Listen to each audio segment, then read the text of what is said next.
Hasta 1930 no existían los gobiernos de facto en la Argentina. Ese año las Fuerzas Armadas derrocaron al presidente Irigoyen y tomaron el poder por la fuerza. La Corte Suprema de Justicia de la Nación reconoció su régimen y le inventó un nombre. Lo llamó Gobierno de Facto. Desde entonces hubo en total 6 golpes de Estado y 13 presidentes de facto. Los militares nunca actuaron solos.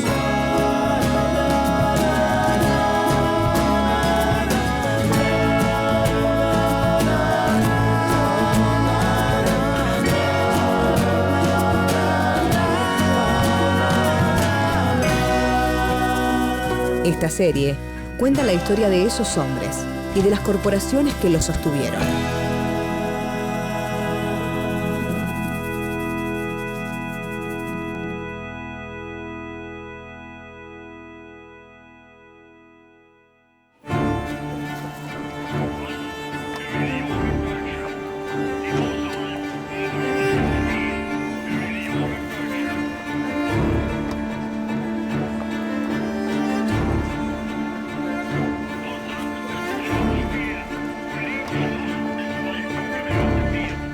Fernando, muchas gracias por estar acá. Gracias por invitarme. Nos estamos dedicando a dialogar sobre las presidencias de facto que ha tenido la Argentina. En este caso, la intención es poder referirnos al golpe de Estado del 43 y preguntarte qué características particulares tiene este golpe para diferenciarlo de los demás y particularmente saber qué incidencia tiene el hecho de que el gobierno anterior haya sido un gobierno de alguna forma abiertamente ilegítimo por esta idea de que el fraude estaba incluso aceptado y se hablaba del fraude patriótico. Entonces, bueno, con estas variables, escucharte una primera aproximación a este tema. Bueno, el golpe de 1943 es un golpe que los contemporáneos recibieron sin sorpresa. El golpe es tan desordenado que el día 4, el momento del pronunciamiento, las Fuerzas Armadas indican al general Rawson como presidente. El día 6 a la tarde, si uno mira los diarios de la tarde, se podía leer el gabinete de Rawson que iba a jurar el 7 a la mañana, y el 7 a la mañana no jura Rawson, sino que jura el general Pedro Ramírez. Para comprender el golpe del 43, es esencial que nos puedas hacer una síntesis de esto que llamamos la década infame. Es evidente que la década de los años 30 es una década en la cual la Argentina, desde el punto de vista político, está en el limbo. Es muy claro que el sistema del fraude instaurado en las elecciones de 1931 no podía durar eternamente. El gobierno carecía de legitimidad. La década infame se caracteriza por el fraude que los liberales en el gobierno llaman patriótico. Fraude patriótico para impedir que los pobres voten, porque para los sectores hegemónicos, los sectores dominantes, los sectores oligarcas y financieros, los pobres siempre votan mal. Entonces, una de las maneras de controlar ese voto fatalmente equivocado es el voto calificado o el fraude. Y esta gente aplicó el fraude patriótico.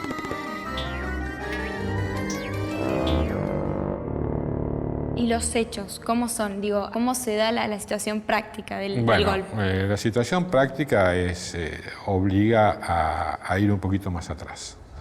En esa situación de degradación institucional de las Fuerzas Armadas surge, o se crea en febrero del 43 una agrupación secreta que luego va a ser muy famosa, el GOU, Grupo Obra de Unificación, que intenta, digamos así, promover un golpe de Estado, pero no para junio del 43, sino aproximadamente para septiembre, octubre del 43. Pero bueno, ¿por qué un golpe que los militares empiezan a pensar en dar hacia septiembre se anticipa hacia junio? Se anticipa hacia junio porque la mejor carta que estos coroneles, teniente coroneles, mayores, creían tener era el ministro de Guerra, Pedro Ramírez. Es una persona, por otro lado, bastante cortejada por otros grupos. De hecho, algunos dirigentes radicales en mayo de 1943 le habían pedido si quería ser candidato a presidente en las elecciones que se iban a hacer en octubre del 43. Y esa reunión de fines de mayo del 43 había llegado a oídos del presidente Castillo. Y entonces el día 3 de mayo Castillo decide pedirle la renuncia. Entonces es eso lo que acelera. Ese antecedente acelera eso los acelera hechos. La decisión de dar el golpe. Claro. Ese golpe se da de manera bastante confusa, como ya señalamos. Se reúnen en la guarnición de Campo de Mayo distintos oficiales que comandaban distintas unidades. En esa reunión no asiste Perón.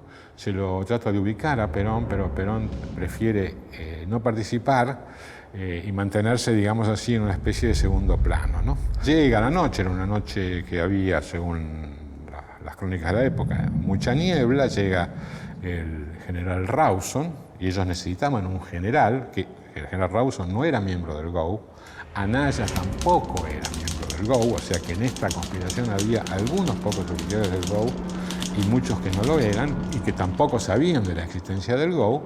Estaban como participando con el GOU sin saberlo. Sin saberlo. Esto era secreto en ese momento. Exactamente, claro. El GOU era una organización secreta. Claro, hoy por hoy lo conocemos tanto que cuesta imaginar que en ese momento nadie lo sabía. No solo era una organización secreta, era una organización ilegal. Claro, clandestina. Entonces, si esa organización hubiera tomado luz pública, perfectamente todos sus integrantes podían haber sido pasados a retiro inmediatamente, ¿no? Entonces, es el coronel Anaya el que decide apoyar a Rawson, y Ramírez, por su parte, siendo ministro de Guerra, considera que él no puede encabezar el golpe contra el presidente que lo ha nombrado.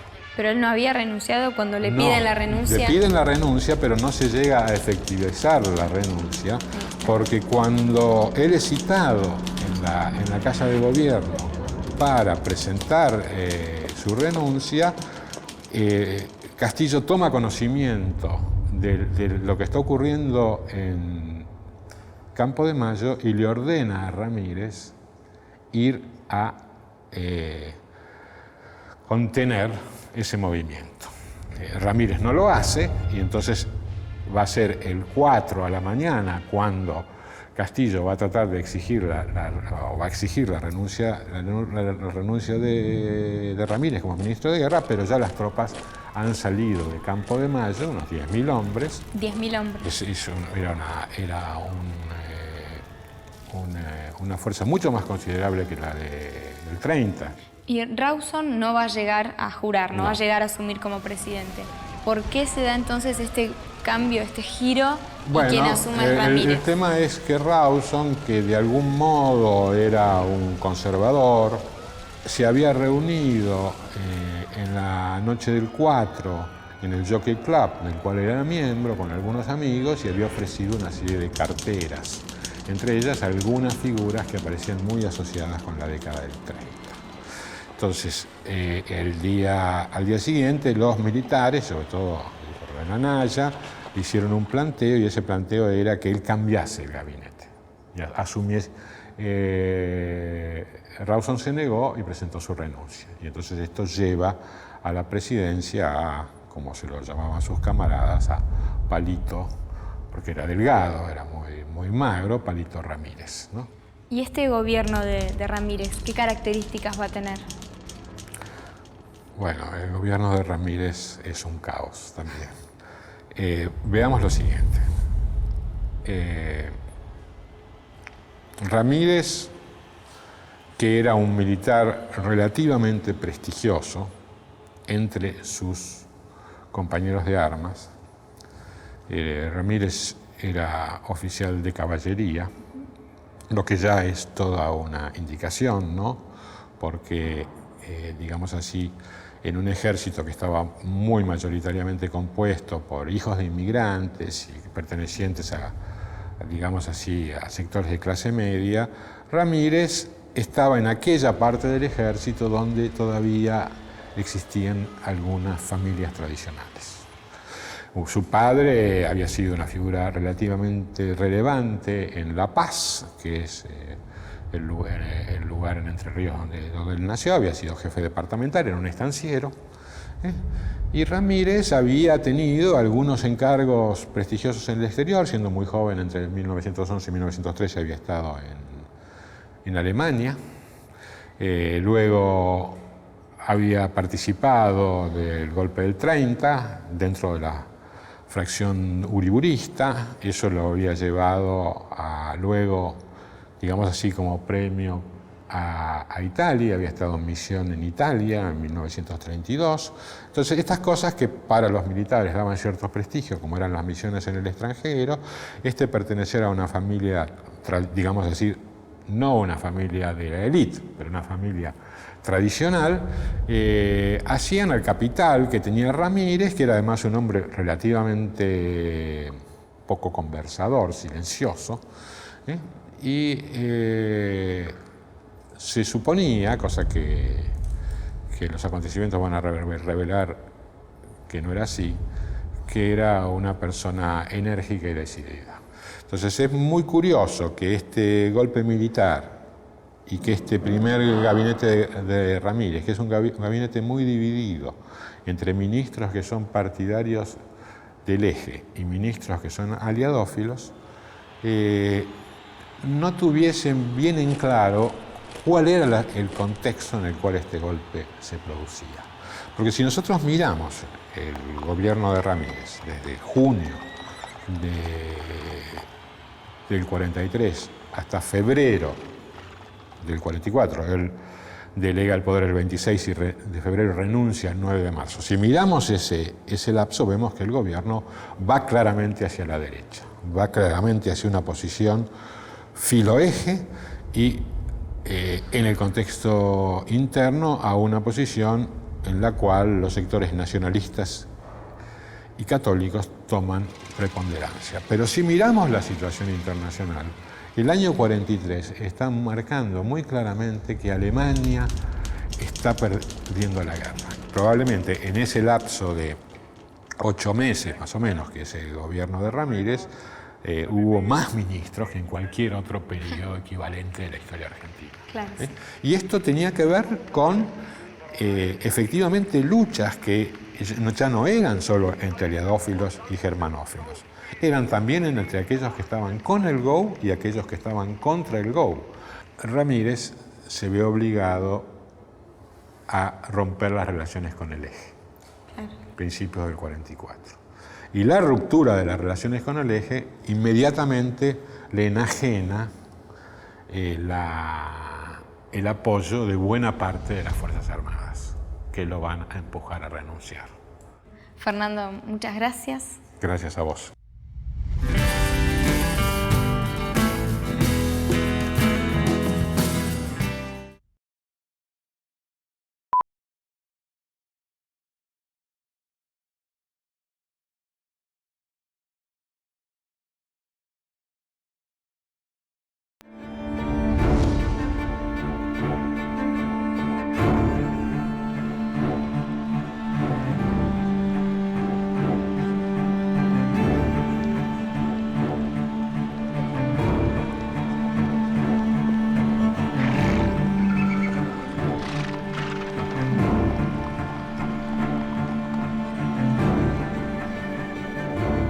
Muchas gracias por estar acá. Vamos a referirnos a este proceso que comienza con el golpe del 43. En principio, preguntándote por ese golpe, ya que es bastante atípico si lo comparamos con los demás del mismo siglo. Tuvo menos incidencia civil, a su vez se estaba golpeando gobiernos que eran abiertamente ilegítimos por el fraude y todo lo que conocemos. Así que te escuchamos. Después de Justo, ahí empieza una serie de gobiernos fraudulentos también, ¿no? Como Castillo, Ortiz, hasta que, bueno, se da el golpe del 4 de junio de 1943. Ese golpe lo da el Grupo de Oficiales Unidos, el GO. En ese grupo se destaca ya Juan Domingo Perón, y Farrell llega a la presidencia y le da a Perón los puestos de vicepresidente, ministro de Trabajo, y Perón mantiene la secretaría. Ahora, en cuanto al Farrell de la coyuntura, Farrell es de lo mejor que sale del GO, ¿no? Es un nacionalista, no fanático, respalda a Perón, que es lo nuevo en esa Argentina, es lo nuevo. Lo que alimenta el peronismo son los migrantes internos que llegan a la ciudad atraídos por el famoso proceso de sustitución de importaciones. El único que ve ese nuevo sujeto político es Perón, porque el Partido Comunista está mirando todavía hacia la guerra. La oligarquía odia a los morochos sudamericanos, a los que no les dice así, les dicen negros de mierda, pero bueno, ese es el verdadero modo en que se dirige a ellos. Y bueno, el radicalismo siempre está cerca de la oligarquía en estos casos, y Perón establece un lenguaje muy directo con los obreros, y bueno, les dice cuento chino, bueno, un montón de cosas, que dice el sofá cama, se sienta mal y se duerme peor, bosta de oveja, dice, ¿no? A los radicales creo que les dice bosta de oveja porque no tienen olor a nada. Entonces les dice bosta de oveja, pero era muy gracioso y muy entrador, bueno. Muy carismático. Muy carismático, ya sabemos todo lo que tenía Perón. Se produce su detención por los sectores liberales del ejército, ¿no? Rawson y otros, lo mandan a Martín García. Y no está claro esto, ¿no? Algún papel debe haber jugado Farrell, porque lo traen de Martín García y lo ponen en el hospital militar. Y ahí ocurre el 17 de octubre. En el cual Farrell no tiene nada que ver. Nada, pero nos interesa. Claro, pero bueno, por lo menos hay algo que sabemos, no reprime. El 17 de octubre no hay represión, hay por el contrario, se facilita el 17 de octubre. Hay puentes que se bajan para que pasen los obreros. Lo que más logra y lo que genuinamente logra el primer peronismo es una conciencia antipatronal por parte del obrero. Hay muchas declaraciones de obreros que dicen: con Perón aprendimos a faltarle el respeto a los patrones. E incluso hay una consigna que se canta. Durante todo el acto los obreros empiezan a vocear: mañana San Perón, mañana San Perón. Y esperaban con ansias, y Perón decía: mañana es San Perón. Y bueno, una alegría impresionante. Entonces, la consigna era: mañana San Perón, que trabaje el patrón. A eso se le suma la tarea de vida. Entonces Perón va directo a la presidencia. Que todos los trabajadores sean un poquito más felices. Y yo desde que era muy chico, digamos, al comienzos, mediados de los años 50, lo escuchaba a mi viejo, que tenía una fábrica, y amigos de mi viejo que se reunían en casa, que decían: esto es una barbaridad. Un obrero lleva una carretilla y cuando suena el pito del descanso, deja la carretilla donde la tiene. Ni siquiera es capaz de llevarla 2 metros más allá. Es una locura. Si no lo podían, eso les daba una bronca impresionante. Así que había una conciencia antipatronal y los obreros tenían una conciencia de su propia importancia. No te llevo la carretilla 2 metros más. No te hago eso, te la dejo aquí. Y efectivamente, las instrucciones para los votantes del 46 son fantásticas también, ¿no? No concurra a ninguna fiesta que inviten los patrones. ¿Por qué? Porque si lo invitan los patrones, lo van a emborrachar y usted al día siguiente no va a votar. Para eso lo invitan a la fiesta. si le cierran la tranquera, rompa la tranquera y vaya a cumplir con la patria. Lo cual implica una agresión a la propiedad privada, porque la tranquera es del patrón. Sí. Y le decía, rompa la tranquera y vaya a cumplir con la patria. Si el patrón lo quiere llevar en su camioneta, acepte, pero en el cuarto oscuro haga su voluntad. Toda precaución será poca. Es muy hermoso eso. El caso es que ahí está este coronel obrerista, muy sagaz en su mejor momento, y que comete un acto revolucionario, que es casarse con Eva Perón. Aquí ya se nos perdió Farrell. Claro. Ya está, ya pasó Farrell. Quedó absolutamente opacado. Quedó opacado, lógico, quedó opacado por Perón. Así que lo vamos a tener que inventar un poco. Farrell, y esto sí va a ser sorpresivo, uno de los puntos más salientes de Farrell, y que la historia no lo registra, porque estuve viendo algunos libros de historia, y quizá ni en mi historia del peronismo, sí, ahí lo debo haber puesto, pero en 1972, cuando Lanús se lanza el Gran Acuerdo Nacional y está jugando ese ajedrez con Perón, varios medios periodísticos piensan, Farrell vive todavía, y lo van a entrevistar. Y Farrell se destapa con un gran respaldo a Perón. En ese momento, ¿no? En ese momento era muy importante ir a ver al viejo general Farrell, que dice, bueno, Perón hizo esto, porque todo estaba en discusión sobre qué había hecho Perón.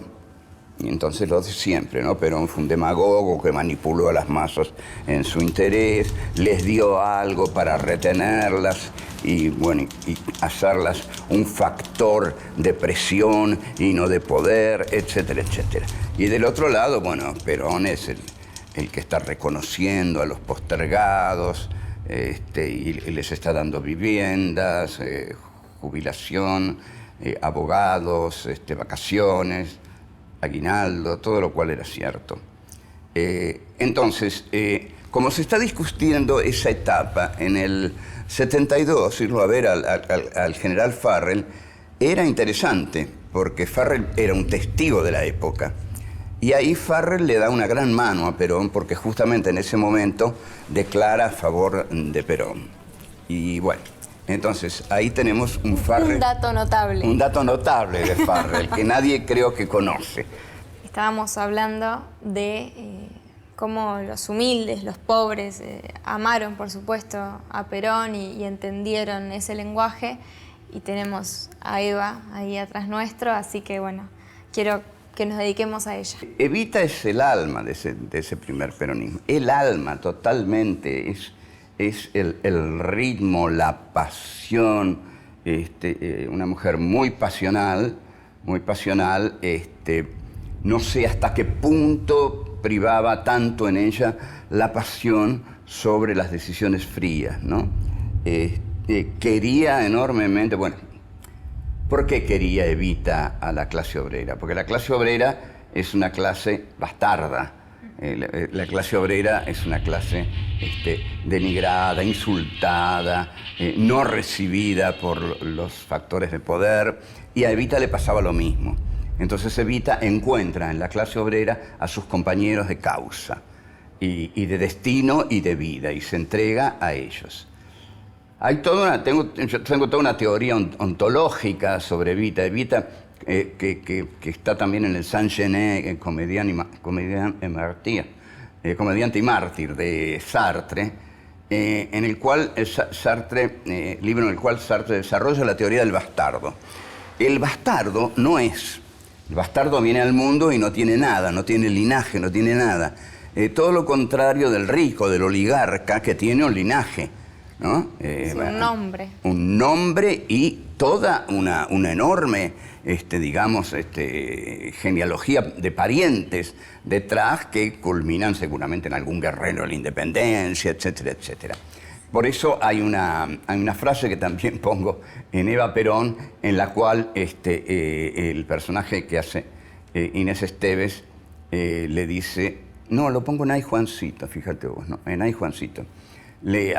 Juancito le dice, mira, todos esos campos me los compré. ¿Pensás que me estoy convirtiendo en un oligarca? Le dice. No, Juancito, le dice ella con gran ironía, nunca vas a ser un oligarca. Los oligarcas no compran campos, los heredan. Lo cual es totalmente cierto. Heredar los campos es el linaje. Uno sabe de dónde viene, tiene un ser. En cambio, el bastardo no tiene un ser, tiene que hacerse. Y Evita empieza a inventarse a sí misma. Tiene que inventarse a sí misma para darse el ser. Entonces, en esto, para ella, lo de la vicepresidencia es fundamental. Ser la vicepresidenta de la República va a ser finalmente ser algo. Algo que ya había comenzado a hacer al ganar el amor de los pobres. Bueno, sí, y en esa búsqueda del ser de ella y de la identidad va conformando la identidad de ese pueblo argentino que también se está construyendo con ella. Exactamente. Y se está reconociendo y está encontrando emblemas. Exactamente, sí. Es una tarea ontológica de a dos. Ontología no es una palabra tan rara, es una teoría del ser. Ontos, ser, aquí ya teoría. ¿Sí? Teoría del ser quiere decir, bueno, ¿cómo es que una persona o tiene el ser por herencia o si no, se lo tiene que dar al ser haciéndose a sí misma? Evita se inventa a sí misma como Evita, con el rodete y el trajisastre. La clase obrera la sigue, la ama y al hacerlo también se está inventando como clase obrera que sigue a esa mujer tan apasionada y que tanto los ama. Al contacto del laurel que proclama la victoria. Ese amor de Evita hacia la clase obrera constituye a la clase obrera también. En ese amor se reconocen y encuentran, al ser reconocidos, encuentran un ser también, ¿no? Muchas gracias. De nada.